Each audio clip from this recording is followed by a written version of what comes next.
Utsman bin Affan, kisah hidup yang penuh inspirasi. Utsman bin Affan adalah salah satu tokoh paling berpengaruh dalam sejarah Islam.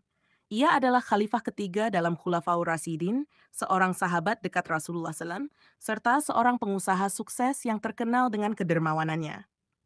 Kisah hidupnya memberikan banyak pelajaran tentang kepemimpinan, kesabaran, dan pengorbanan.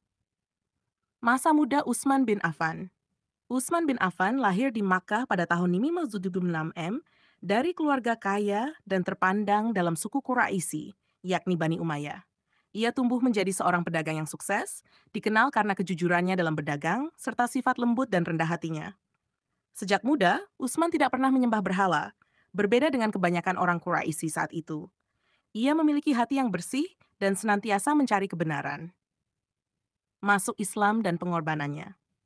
Ketika Utsman mendengar tentang ajaran Islam dari sahabatnya, Abu Bakar Ash-Shiddiq, ia langsung tertarik dan memeluk Islam tanpa ragu. Keputusan ini membuatnya mendapatkan tekanan dari keluarganya, terutama dari pamannya, Al-Hakam bin Abi Al-Ash, yang berusaha membuatnya kembali ke agama nenek moyangnya. Namun, Utsman tetap teguh pada keimanannya. Ia termasuk golongan pertama yang masuk Islam dan ikut hijrah ke Habasyah. Bersama istrinya, Ruqayyah binti Muhammad SAW, saat kaum muslimin mendapat tekanan dari kaum Quraisy.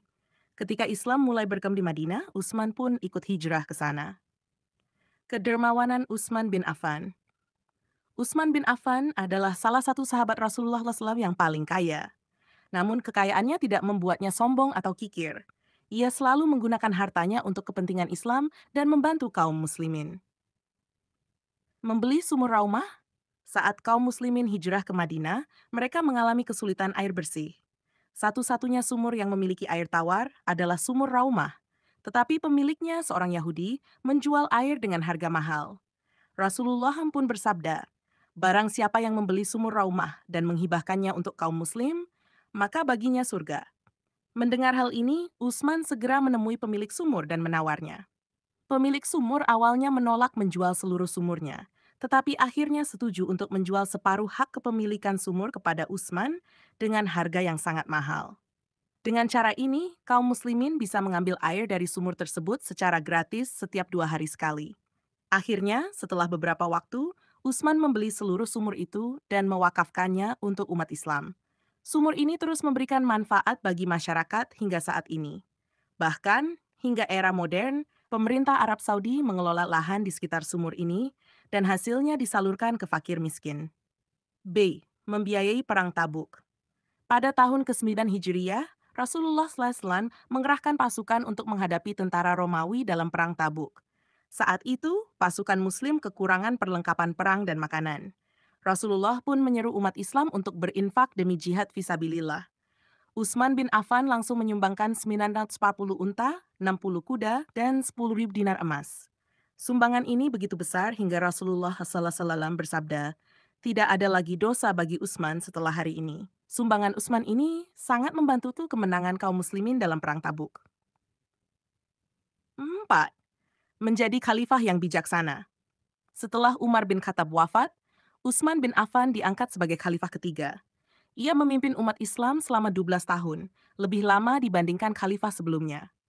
Di bawah kepemimpinannya, Islam berkembang pesat dan wilayah kekhalifahan semakin luas, mencakup Afrika Utara, Persia, dan beberapa bagian India. Menghimpun Al-Quran dalam satu mushaf.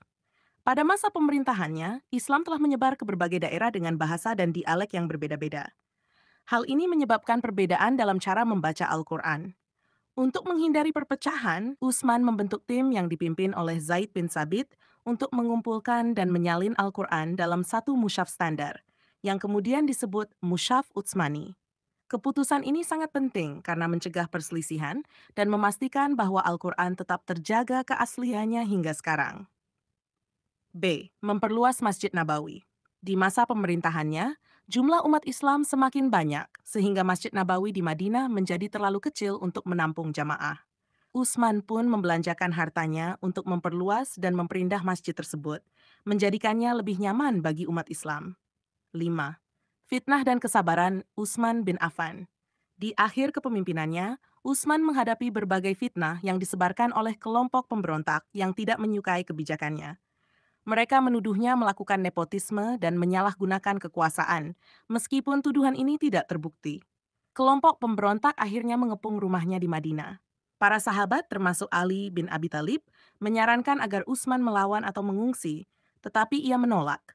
Ia berkata, "Aku tidak akan menumpahkan darah seorang Muslim demi mempertahankan kekuasaanku." Ketika para pemberontak menerobos masuk ke rumahnya, Utsman tetap tenang dan memilih menghabiskan waktunya dengan membaca Al-Quran.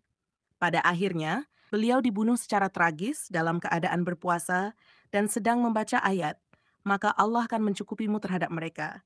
Dan dialah yang maha mendengar, maha mengetahui. Setelah wafatnya, dunia Islam berduka. Utsman bin Affan meninggalkan teladan luar biasa dalam hal kedermawanan, kesabaran, dan keimanan. Kesimpulan, pelajaran dari kisah Utsman bin Affan. Gunakan harta untuk kebaikan. Utsman bin Affan menunjukkan bahwa kekayaan bukan hanya untuk kepentingan pribadi, tetapi juga untuk membantu orang lain dan agama. 2. Bersikap sabar dalam ujian. Meskipun difitnah dan dikhianati, Utsman tetap sabar dan tidak membalas dengan kekerasan. 3. Jaga keutuhan umat Islam.